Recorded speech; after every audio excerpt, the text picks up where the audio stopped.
예, 제가 강의 한번 시작해 보려고 하는데요. 오늘 195강, 그리고 이제 비율을 주제로 해가지고 진행하기로는 지금 이제 20번째 시간 되겠습니다. 그러니까 이제 벌써 예고해 드린 것처럼 이제 31강으로 마치게 될 텐데요.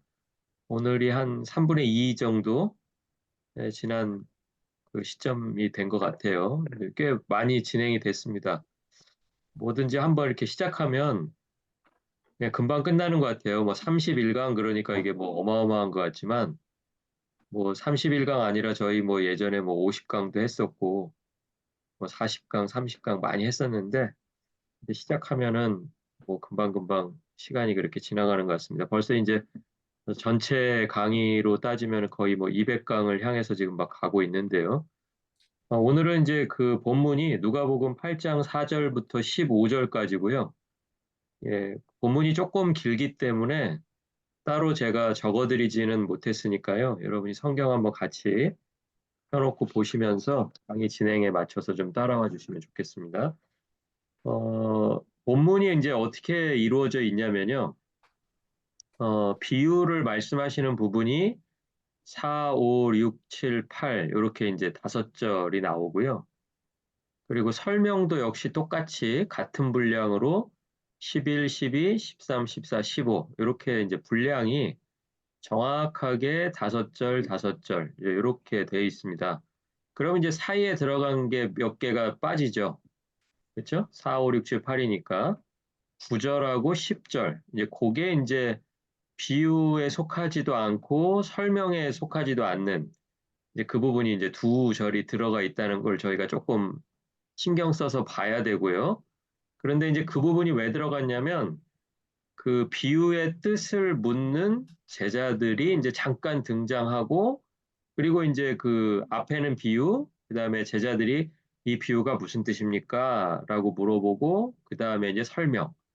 요렇게가 이제 전체 내용입니다. 그러니까 이제 비유를 이해하기 위해서는 앞부분만 보통 이제 뭐 설교할 때도 뭐 다루기도 하고 그래서 앞부분만 놓고 봐도 비유가 완전하지가 않고요. 그 뒤에 설명만 갖고 해도 설명이 안 돼요. 중요한 거는 그 가운데 그 브릿지 부분 있잖아요. 브릿지 부분이 이제 8장 9절하고 10절인데 사실은 제가 이렇게 강의를 준비하다가 이렇게 계속 드는 생각이 뭐냐면 그 브릿지 부분이 제일 중요합니다.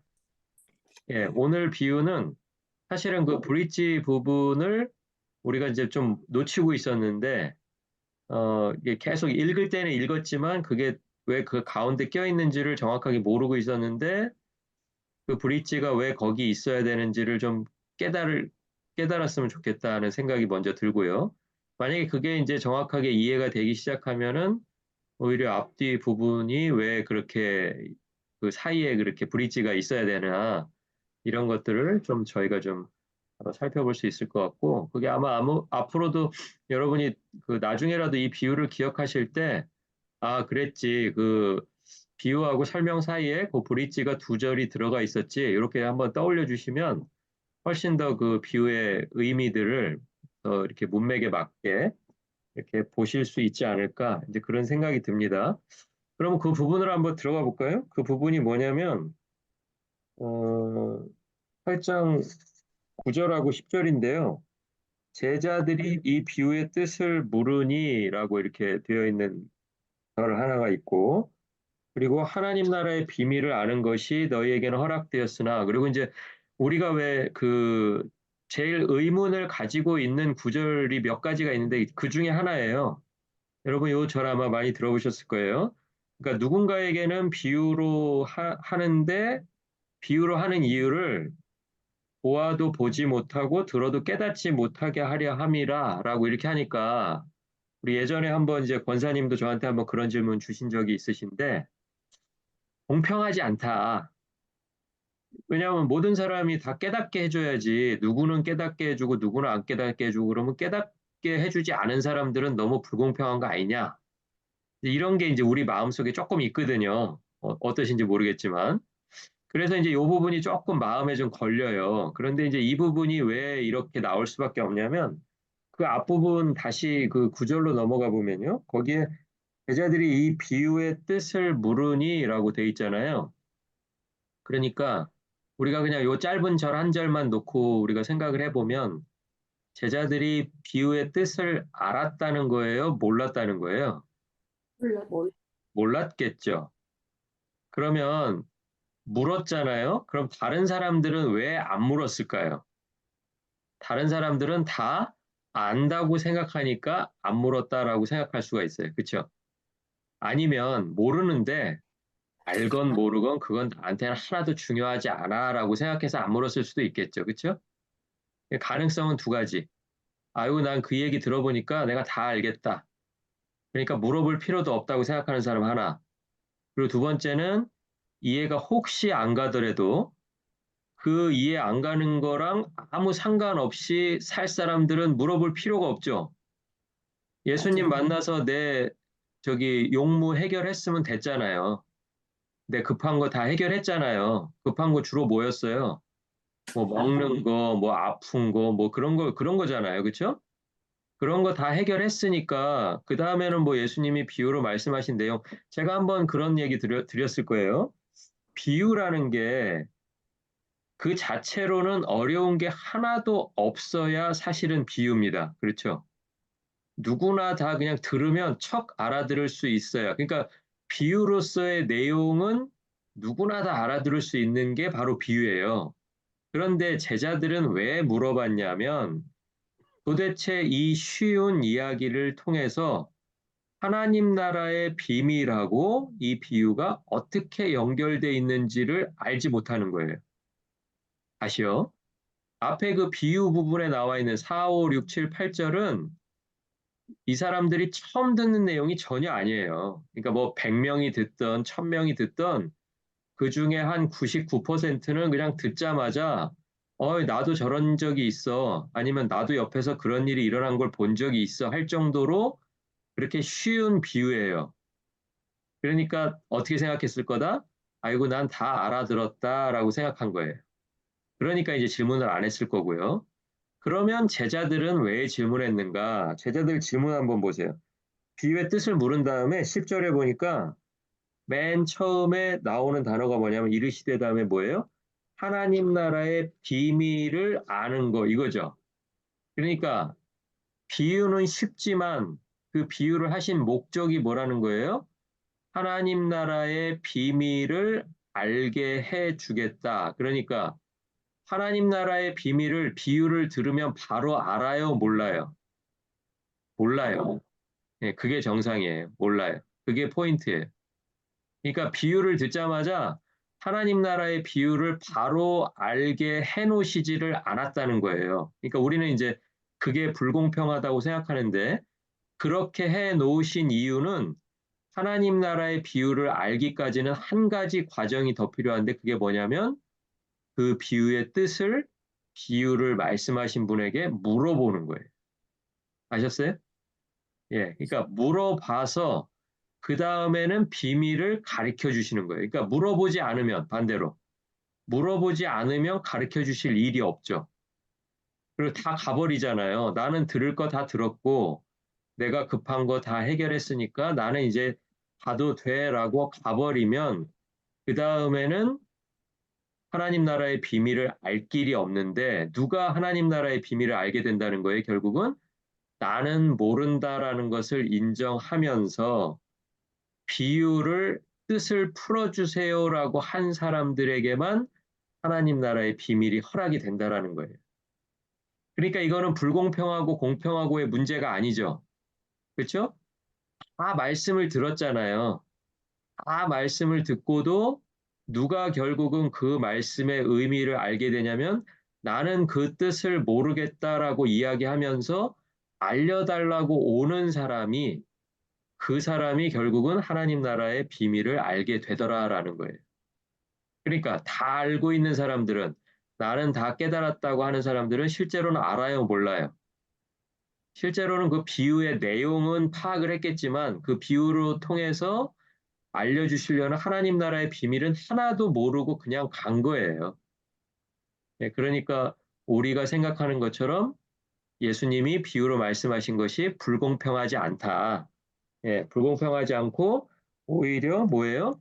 하나님 나라의 비밀을 알고 싶어 하는 사람들은 결국은 또 알게 된다. 예. 네. 그러니까 만약에 사람들 중에 누구라도 꼭 제자들, 12제자를, 제자뿐만이 아니고요. 어느 누구라도 하나님 나라의 비유를 듣고 그 비유를 풀어주기를 원하는 사람들은 다 그 궁금증이 풀렸어요. 그 대표적인 사람이 누구냐면 니고데모 같은 사람이에요. 그죠? 12제자에게는 속해 있지 않았지만 예수님이 말씀하신 것을 듣고 와서 몰래 와서 물어보잖아요. 그렇죠? 예, 그러니까 물어보는 사람들은 궁금증이 풀려요. 그런데 내가 다 알고 있다고 생각하고 난 더 이상 들을 것이 없다고 생각하는 사람들은 궁금증이 풀리지가 않는 거. 그러니까 이거는 너무나도 공평하다. 그러니까 우리는 어떻게 말하면 돼요? 우리는 하나님께 하나님 나라의 비밀을 알려달라고 요청하면 되는 거예요.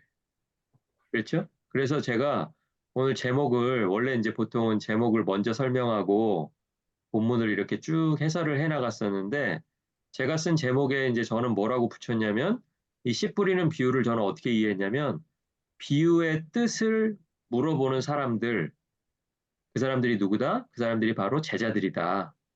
그게 바로 이제 그 브릿지 부분에 해당하는 거예요. 그러니까 어떻게 보면 이제 비유의 제목은 씨 뿌리는 비유가 맞겠지만 제가 봤을 때 중요하다고 생각했던 그 브릿지 부분이 주는 의미는 뭐냐면 우리가 제자, 누구를 제자라고 하나 가만히 보니까 비유의 뜻을 그 하나님 나라의 비밀을 예수님께 물어보는 사람들, 예, 알고 싶어 하는 사람들, 그 사람들이 바로 제자다.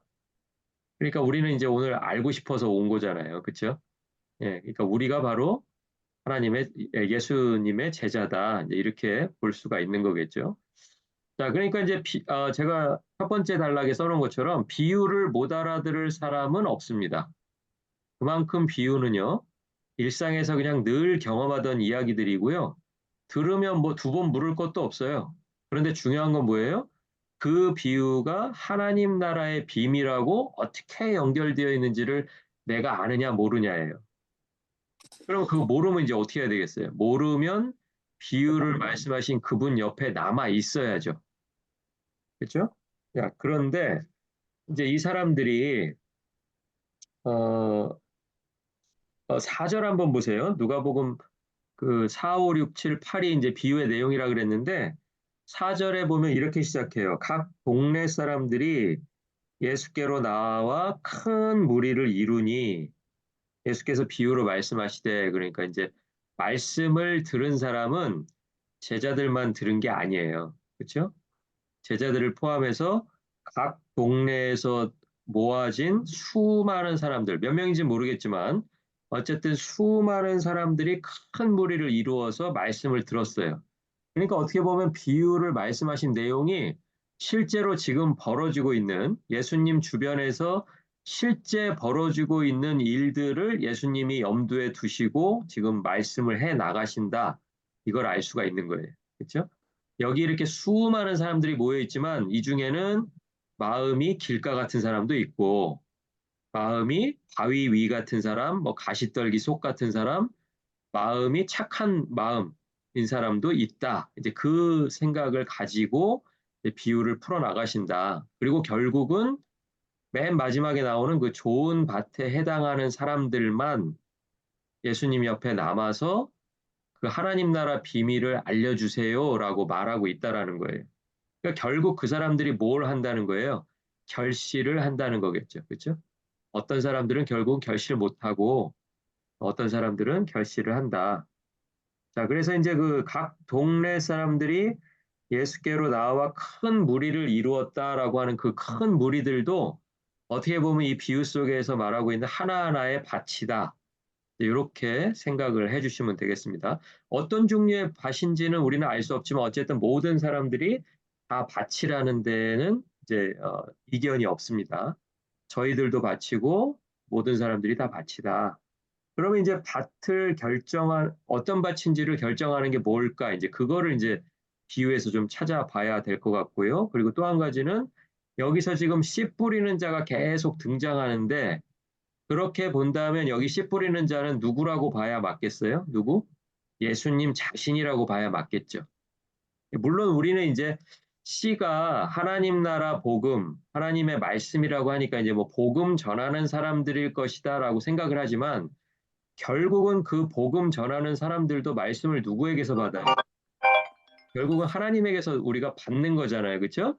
예, 그러니까 예수님 자신, 지금 말씀하시고 계시는 예수님 자신이 씨 뿌리는 자다. 이제 이렇게 생각을 하시는 게 맞을 것 같습니다.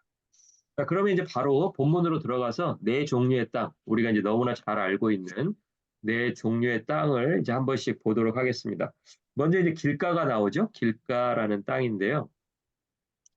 길가라는 땅에서 이제 그 새들이 먹어버리잖아요. 그 길가에 떨어지면 밟히고, 근데 밟히고 먹혔다라는 것은 무엇을 의미하냐면 땅 위에 씨가 그냥 그대로 얹혀져 있다라는 거예요. 그렇죠?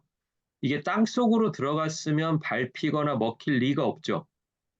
그렇잖아요? 땅 속으로 들어갔다라면. 그러니까 이 씨는 손바닥 위에 있을 때나 바구니 위에 있을 때나 길 위에 있을 때나 아무 차이가 없이 그냥 씨 한 알 그대로 남아 있다라는 거예요. 그렇죠? 그런 상태입니다.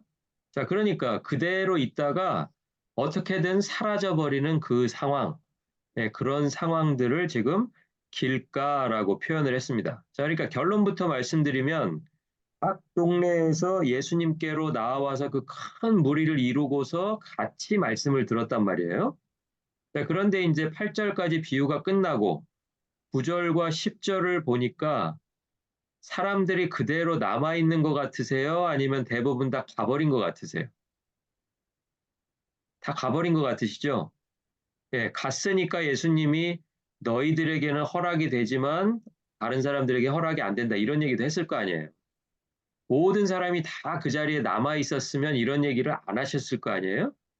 그러니까 우리가 10절에서 말씀하신 것으로 미루어 보아서 대부분의 사람들은 이 비유까지 듣고 자기들 용무를, 자기들의 필요를 다 채웠다고 생각하는 사람들 순으로 먼저 집으로 갔겠구나. 이제 이렇게 생각할 수가 있는 거예요. 그러니까 예수님 주변에 있기는 했었지만 어느 순간에 다 사라져 버리죠. 네, 그러니까 이제 그 사람들이 길가에 해당하는 거죠.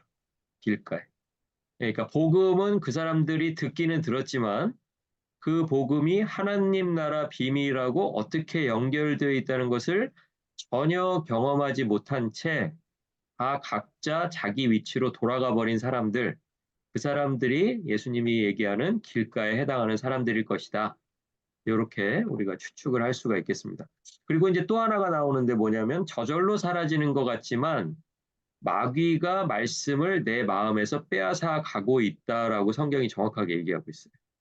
풀이 부분에 이제 그게 나오죠. 예. 그러니까 참새에 비유했지만 그렇다고 뭐 우리가 참새가 마귀다 뭐 이렇게 하지는 않잖아요. 이건 비유니까. 그렇죠? 근데 마귀가 말씀을 내 마음에서 빼앗는다. 그리고 마귀가 주로 하는 일이 이제 그거고요. 그런데 이게 이제 누구한테나 벌어지는 상황이라는 거예요. 마귀가요, 선택적으로 누구에게는 이것을 시도해보고 누구에게는 시도 안 해보고 이렇게 하지 않죠. 그거는 마치 거꾸로 얘기하면 하나님 나라 복음을 예수님께서 비유로 말씀하시는 것을 선택적으로 하시지 않잖아요. 누구에게나 다 비유의 말씀을 던지시잖아요. 그렇죠? 물론 이제 차이점은 그 말씀을 받은 사람들이 그 말씀의 비밀을 깨닫기 위해서 예수님 주변에 남아서 그것을 알기를 원하느냐, 원하지 않느냐. 이제 이 차이가 있는데 그 차이가 있기 전까지는 어떤 사람에게는 말씀을 전하고 어떤 사람에게 말씀을 안 전하고 그렇지가 않아요. 누구에게나 말씀을 전해요. 마찬가지로 마귀도 역시 마찬가지로 마음에서 말씀을 빼앗으려고 하는 노력을 하는 존재잖아요. 마귀가. 근데 그 마귀가 어떤 사람은 그런 노력을 좀 해보고 어떤 사람은 안 해보고 이렇게 하질 않는다고요. 누구나 다 해보는데 차이점이 있는 거죠. 어떤 사람은 그냥 손에 들고 있으니까 쉽게 빼앗겨 버리고 어떤 사람은 그게 단단하게 심겨져 있으면 마귀의 유혹이 오지만 그것을 견뎌낼 만하다. 이렇게 여러분이 이해를 하시면 되겠습니다. 자, 그리고 두 번째 땅은 이제 바위라는 조건이에요. 바위. 바위는 여러분 이제 그 일반 땅하고 또 뭐가 다르냐? 아까 일반 땅은 이제 아예 들어가지 못한 상태고요. 바위에서는 충분하고 지속적인 수분 공급이 이루어지지 않아요. 그러니까 물론 바위의 사이에도 수분이 있는 부분에서 어느 정도 생명력이 자라는 걸 우리는 목격하죠. 그런데 그게 이렇게 울창해지지 않는 이유는 뭐예요? 거기가 이렇게 막 이렇게 풍성하게 무슨 뭐 꽃밭이 되고 정원이 되고 하지 않는 이유가 뭐냐면 수분이 없어서 그래요. 수분이 없어서. 예, 그러니까 수분의 공급이 충분하게 이루어지고 지속적으로 이루어져야 돼요. 그렇죠? 한 번만 충분해서는 안 되고 꾸준하게 열매를 맺을 때까지 꾸준하게 충분히 공급돼야 되는데 그게 불가능하죠. 예, 그게 불가능한 상황, 그게 바로 이제 바위라는 거예요. 그러니까 여기서 씨에게 필요한 수분이라는 게 뭘까를 생각해 보면 그게 이제 은혜라는 건데요. 근데 이제 은혜를 받지 못하는 이유를 성경은 뭐라고 이야기하냐면 뿌리가 없어서 그랬대요. 뿌리가 없어서, 예, 뿌리가 없어서 믿음이 없다. 그런데 이제 뿌리가 있다 없다를 우리가 확인하는 성경적인 방식이 뭐냐면 말씀을 주고 나서요. 말씀을 주고 나서는 반드시 그 말씀이 뿌리를 내렸나 안 내렸나. 그러니까 믿음이 있나 없나를 확인하는 시련이 따라온다라는 거예요. 그러니까 그거는 확인입니다. 확인. 시험이지만 그것을 유혹해서 넘어뜨리려는 게 목적이 아니고 뿌리가 잘 내렸나 안 내렸나를 확인하는 과정이 반드시 필요해요. 그러니까 시험도 마찬가지로 어떤 사람에게는 시험이 오고 어떤 사람에게 안 오고 그런 건 없어요. 누구에게나 와요. 근데 뭐를 하기 위한 시험이라고요? 믿음이 생겼나 안 생겼나를 확인하기 위한. 예, 근데 이제 믿음이 생긴 거예요, 안 생긴 거예요? 안 생긴 거예요. 안 생겼으니까 믿음이 확인되기 전까지는 나도 생명인 것 같고 나도 이제 싹이 난 것 같고, 나도 이제 좀 있으면 열매를 맺을 것 같은데, 막상 시련이 닥쳐오면, 시험이 오면, 그냥 그 시험 앞에서 뿌리가 없는 것이 드러나 버린다. 이제 이게 이제 바위 위가 되겠습니다. 그러니까 이것은 모든 사람에게 또 공통된 거예요. 그러니까 우리가 어떻게 생각하면 길 위나 뭐 바위 위나 뭐 이런 게 어떤 사람은 뭐 길로 정해져 있고 어떤 사람은 바위로 정해져 있고 이런 것 같지만 결국은 한 사람의 마음 속에서 네 가지 상태가 다 나타날 수 있다는 것을 우리가 알아야 돼요. 그러니까 우리가 어떤 상태에서는 우리가 길 같은 그런 상황도 있는 거예요. 그러니까 말씀을 그냥 받아들이지 않고 그냥 들고만 있다가 그 말씀이 어디로 가버렸는지 그냥 없어지는 그런 경험들을 한단 말이죠. 예, 그리고 또 어떤 때는 말씀을 들어서 내가 다 이해하는 것 같은데 적용이 될 것도 같은데 막상 어려움이 와버리면 또 그 말씀하고 상관없이 살게 되는 그런 상황들이 뭐 누구에게 특정한 누구에겐가 벌어지는 게 아니고 그냥 저에게 있는 거예요. 저희들에게 항상 그게 올 수 있다. 이렇게 생각하면서 이제 비유를 어, 들어야 맞는 것 같습니다. 자, 세 번째 땅은요. 가시떨기 속에, 그러니까 가시떨기 안에 갇혀 있는 그런 사람들입니다. 이제 이게 뭐냐면 성경의 이제 풀이를 통해서 외부의 문제들이 발생해서 이제 성장을 방해하는 그런 경우죠. 이제 싹이 났다고 하더라도 계속 뭐 잎사귀가 나고 또 이제 더 자라서 열매를 맺고 이렇게 가야 되는데 문제라고 하는 것들이 외부의 문제가 씨앗 주변에서 같이 성장을 해요. 예, 그런데 이런 경우는 지금 다시 말씀드리지만 어떤 사람들에게만 일어나는 것이 아니라 모든 사람들에게 다 일어나는 거예요. 저희들에게도 일어나는 거예요, 이 상황이. 예. 그런데 이제 그 문제에 대해서 우리가 그 문제를 넘어가느냐, 아니면 넘어가지 못하고 그냥 그 문제에 빠져버리느냐, 이제 이 차이겠죠? 그러니까 이제 그 문제들을 성경이 이제 세 가지로 지적을 하고 있는데, 이생의 염려, 예, 근심이죠. 염려, 그 다음에 재물, 향락. 근데 자세히 보시면 세 가지이기는 하지만 내가 문제라고 생각하는 것은 사실은 염려밖에 없어요. 그렇죠? 그렇지 않나요? 염려는 누구나 다 피하고 싶은 건 다 마찬가지일 거예요. 그러니까 야, 이게 염려가 성장을 방해하는구나. 이것은 참 이해가 쉬워요. 그런데 뒤에 있는 재물이나 향락은 내가 원해서 벌어지는 상황들이에요. 그렇죠? 내가 원하지 않는데 막 나한테 재물이 온다거나 내가 원하지 않는데 내가 막 즐거움을 추구한다거나 이런 상황은 없다는 거예요. 그러니까 누가 좋아하는 거예요? 누가? 내가 좋아하는 거예요. 그러니까 이게 더 심각한 게 뭐냐면 성경은 이것을 성장을 방해하는 문제라고 지적하고 있는데 사실은 나는 이걸 문제라고 인식을 못하고 있다는 거예요. 아, 이게 문제구나 그러면 나도 좋잖아요. 그렇죠? 아, 내가 맞아. 염려 때문에 성장을 못해. 이러다가도 재물이라고 하니까 내가 재물 때문에 왜 성장을 못하지? 재물도 있고 하나님의 말씀도 있고 그럼 좋은 거 아니야? 이런 마음이 든다라는 거예요.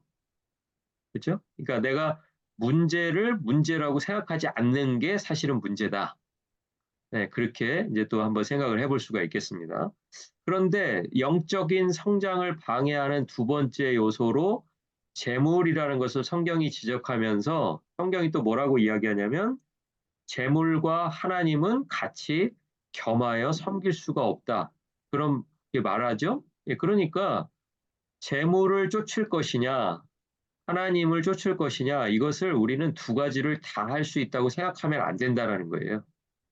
어느 것 하나만 할 수 있는데 만약에 재물을 우리가 선택했다면 그 재물이 우리의 영적인 성장, 믿음의 성장을 방해한다. 그러니까 결국은 믿음으로 연결되지 못한다. 그래서 우리 잘 아는 그 성경의 이야기 중에 예수님을 이제 쫓아오라고 할 때 어떤 부자 청년 이야기 여러분 기억나시죠? 예, 부자 청년이 와서 이제 예수님에게 어떻게 하면 되겠습니까? 라고 물었을 때 예수님이 뭐라고 그러시냐면 네가 가지고 있는 거 재산 다 가난한 사람에게 나눠주고 너는 나를 쫓아라 이렇게 얘기하니까 그 청년이 그걸 못 듣거든요. 예, 그러니까 이게 그 부자 청년에만 해당되는 얘기가 아니고 저희에게도 똑같이 해당되는 얘기예요. 그러니까 결국은 그 부자 청년의 마음이 재물에 가 있을 때에는 나를 따르라고 할 때 그 반응이 아, 지금까지는 그게 내가 문제라고 생각하지 않았는데 결정적인 순간에 그것을 버리고 나를 선택해라라고 주님이 말씀하실 때 그 청년의 반응이 어땠어요? 근심하면서 갔다라고 성경이 기록하죠. 예, 그때는 이제 그 포기를 못하는 상황. 그게 문제라고 생각 안 하고 내가 그것을 인생의 어떤 목표라고 삼으면서 그렇게 진행을 해왔던 건데 어느 순간에 내가 이걸 같이 하나님하고 같이 갈 수가 없겠구나. 그러면 나는 하나님하고 재물하고 둘 중에서 어떤 걸 선택해야 될까? 그런데 선택을 못 내리는 거예요. 근심했다는 거 선택을 못 내렸다는 거죠. 예, 그러니까 그런 상황도 올 수 있다는 거예요. 그러니까 재물은 우리가 문제라고 생각하지 않지만 결국에는 문제가 된다. 그것을 여러분이 이제 기억을 하셔야 되고요. 그다음에 향락도 마찬가지죠. 향락 이거 내가 싫은데 억지로 하는 걸 우리가 향락이라고 하지 않죠. 그렇죠? 하면 내 기분이 좋아지는 거예요. 여러분이 한다고 제 기분이 좋아지지 않아요. 여러분이 하시면 여러분 기분은 좋아져요. 근데 그게 영적인 성장을 방해한다. 그러니까 여러분이 좋아하시는 걸 막 추구하다 보면 그 다음에 이제 뭐가 이제 오는 거예요. 하나님이 좋아하는 것을 해야 될 이유와 기회가 없어지는 거예요. 그럴 것 같으죠? 왜냐하면 여러분이 좋아하는 거를 하는 동안에 여러분이 뭐를 사용하게 되나요? 여러분이 좋아하는 걸 하기 위해서 뭐를 사용해요? 저는 여러분이 뭐 좋아하는지 모르겠는데, 모르긴 몰라도, 뭔지는 모르겠지만, 그걸 하려면 때로는 시간도 필요하고, 때로는 돈도 필요할 거요. 그렇죠? 네, 그러니까 우리에게 돈과 시간은 제한적이잖아요. 리미트돼 있잖아요. 그죠? 리미티드 에셋인데, 어, 그것을 내가 이렇게 내가 원하는 데다 쭉 사용하다 보면 여러분도 아마 느끼실 거예요. 다른 거 할 시간이 없어요. 그죠? 굉장히 바쁘죠? 예. 뭐 하기 위해서 시간 낼 시간이 안 난다니까요. 예. 그럴 때는 이제 뭐를 해야 돼요? 내가 좋아하는 걸 하나씩 하나씩 포기해야 돼.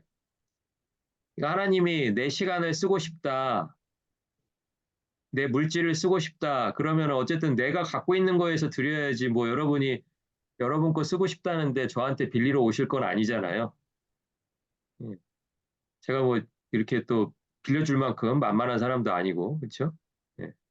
그러니까 여러분 거를 사용하시기 위해서는 여러분이 사용하시던 부분들이 좀 포기가 돼야 하나님이 쓰실 것도 있다. 예, 그렇게 생각을 하셔야 돼요. 그러니까 하나님이 내 거 쓰고 싶다는데 여러분 남의 거 받아서 드릴 생각하시면 그거 큰일 납니다. 여러분 거예요, 여러분 거. 예, 근데 그걸 방해하는 게 뭐냐면 내가 원하는 것, 내가 해서 즐거운 것, 이런 것들만 추구하면서 살다 보면 결국엔 드릴 것이 없다. 예, 그것을 이제 우리가 알 수가 있습니다. 그래서 이제 그 염려, 재물, 향락, 뭐 이런 것 때문에요. 성장의 기운이 막혀서 결국 어느 정도 일정한 성장은 조금 경험하기는 해요. 근데 사실 성장이라는 게 의미가 있으려면 이게 끝에 뭐가 있어야 돼요? 끝에. 맨 끝에. 뭐, 뭔진 모르지만 열매가 있어야 되잖아요. 그렇죠? 장미를 심었으면 꽃이 있어야 되잖아요. 그렇죠? 아, 이것은 한때 장미 줄기였다. 뭐 이게 의미가 있나요? 이것은 한때 사과나무의 묘목이라고 불려졌던 것이었다. 이러면 뭐 의미가 있어요? 의미가 없잖아요. 마지막에 우리가 뭐 사과든 배든 오렌지든 뭐 하나 봐야죠. 근데 거기까지 가지 못하고 결국은 중간에 막혀서 말라버린다. 그게 이제 내가 좋아하고 원하는 것만 쫓아갔을 때 이제 결론이고요. 어, 하나님을 재물과 하나님을 같이 섬길 수 없다. 이 말씀을 같이 기억하시면 좋을 것 같습니다. 자, 그리고 염려에 대해서는 특별히 이제 빌립보서 4장 6절을 좀 기억하시면 좋은데요. 아무것도 염려하지 말고 염려가 뭐 때문에요? 염려하면 이게 나의 믿음의 성장을 방해하니까. 예.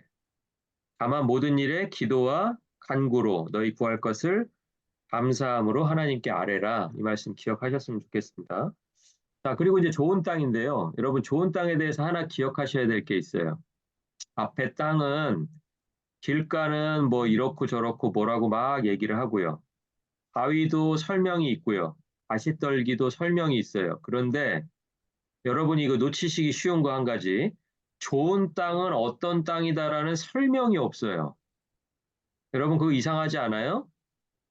가시떨기는 뭐 환경이 이래서 저래서 뭐 이렇게 저렇게 성장을 막고 길은 어떻고 뭐 바위는 어떻고 했으면 사실은 비유가 균형을 맞추려면 원래는 어떻게 해야 돼요? 좋은 땅은 뭐 이러저러한 조건이 있어서 그래서 결실을 뭐 100배 했다. 이렇게 해야 우리가 그거에 이렇게 탁 주목하게 되잖아요. 근데 성경 한번 자세히 보시면요. 여기만 그런 게 아니라 뭐 사복음서 어디를 봐도 그냥 좋은 땅에 있다는 것은 그러니까 덜어는 좋은 땅에 떨어짐에 하고 나서 설명이 없어요.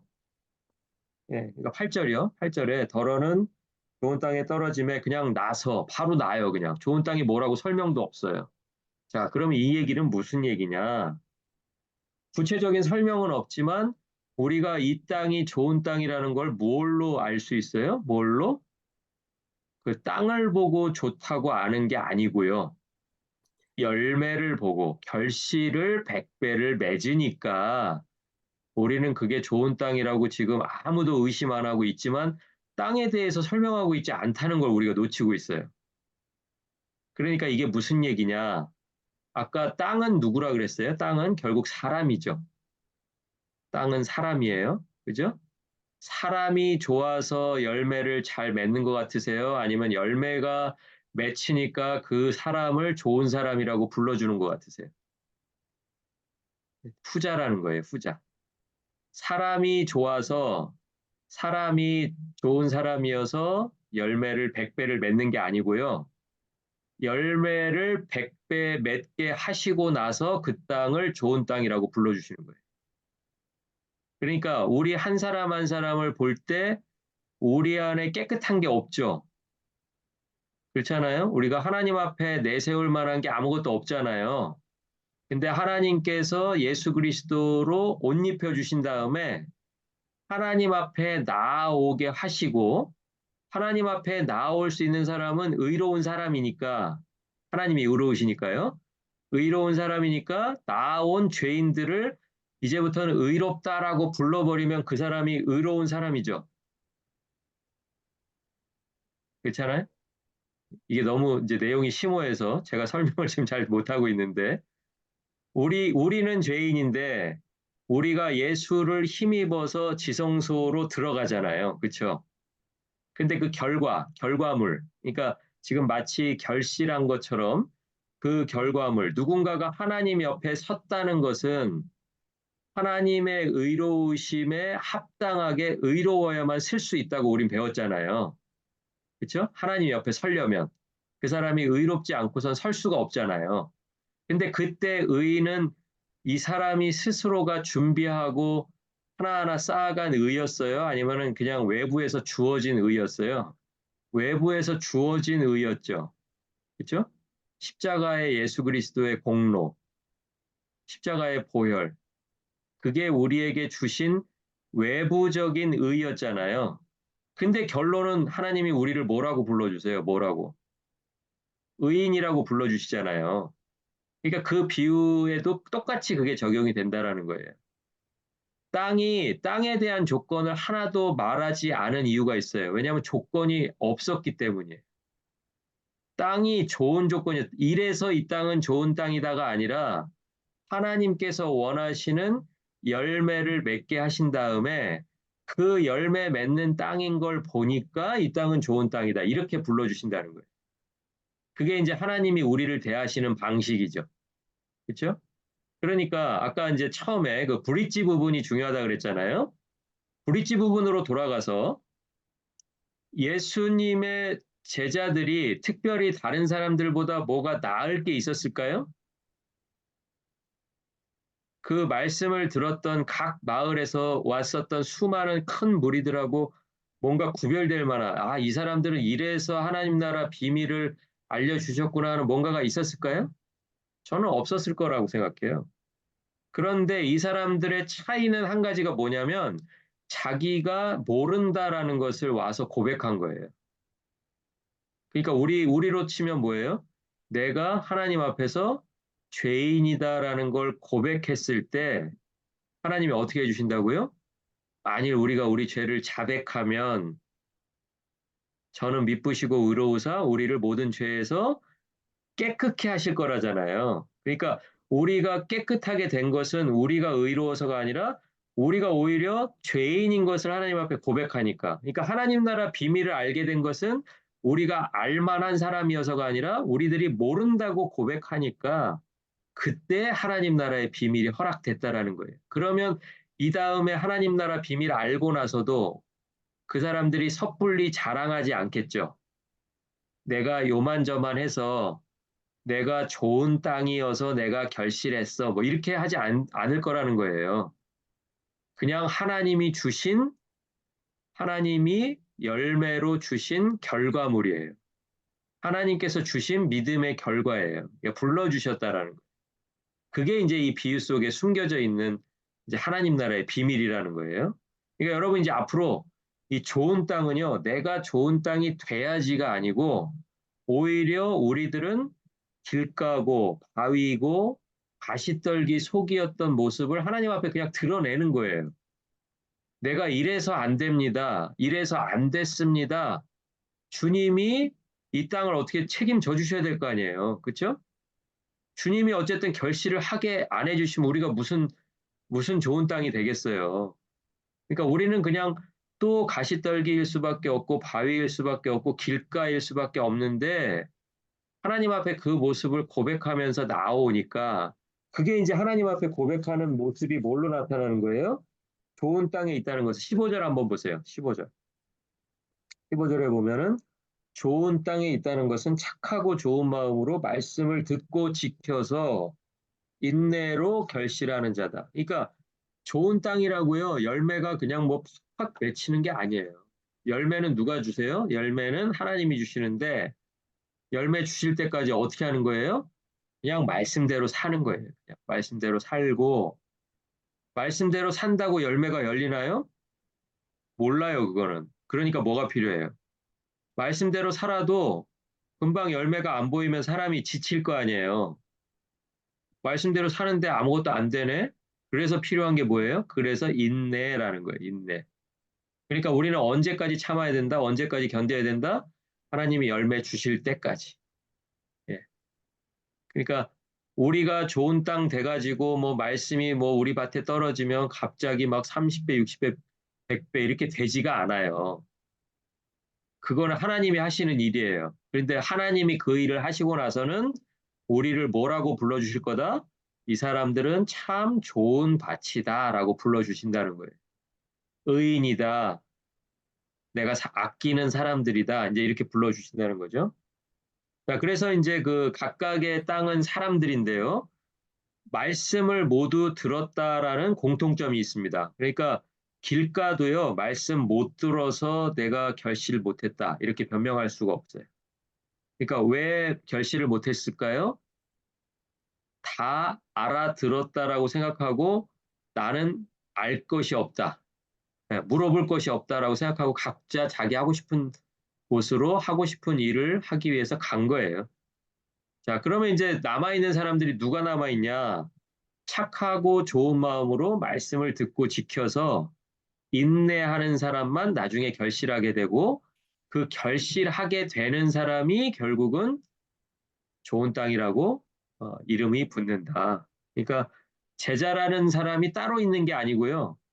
내가 모른다고 인정하는 사람, 그죠? 내가 부족하다고 인정하고 예수님께 그 비유의 뜻을 물어보는 사람이 제자였듯이 역시 열매 맺는 사람들도 누가 열매를 맺는가? 내가 아무것도 열매 맺을 수 없는 땅이라는 것을 고백하고 주님이 열매 맺게 해주실 때까지 말씀을 지키고 인내하는 사람들, 그 사람들이 바로 좋은 땅이다. 그것이 바로 이제 오늘 그 브릿지 부분의 의미가 있고, 그리고 그 브릿지 부분을 통해서 오늘 씨 뿌리는 비유를 저희가 한번 다시 한번 다른 의미로 한번 받아들여 볼 수 있었던 것 같습니다. 유독 제자들만 비유의 뜻을 물어보고요. 큰 무리가 다 사라진 것을 여러분 기억하세요. 그러니까 각자 자기 볼 일이 있고 자기 향락, 뭐 자기 그 재물, 세상 염려, 뭐 이런 것들 때문에 각자 제 길을 가서 성장하지 못하고 결국 열매 맺지 못한다. 그런데 끝까지 참는 사람들이 그 열매를 맛본다. 그것이 이제 오늘 비유의 내용이라고 할 수 있겠습니다. 오늘 20번째 강의는 이제 마쳤고요. 다음 시간에 이번 달 세 번째 강의, 21번째 강의 준비해서 여러분하고 목요일 7시 45분에 다시 찾아뵙도록 하겠습니다. 오늘 공부하시느라고 수고 많으셨습니다. 감사합니다. 네, 감사합니다.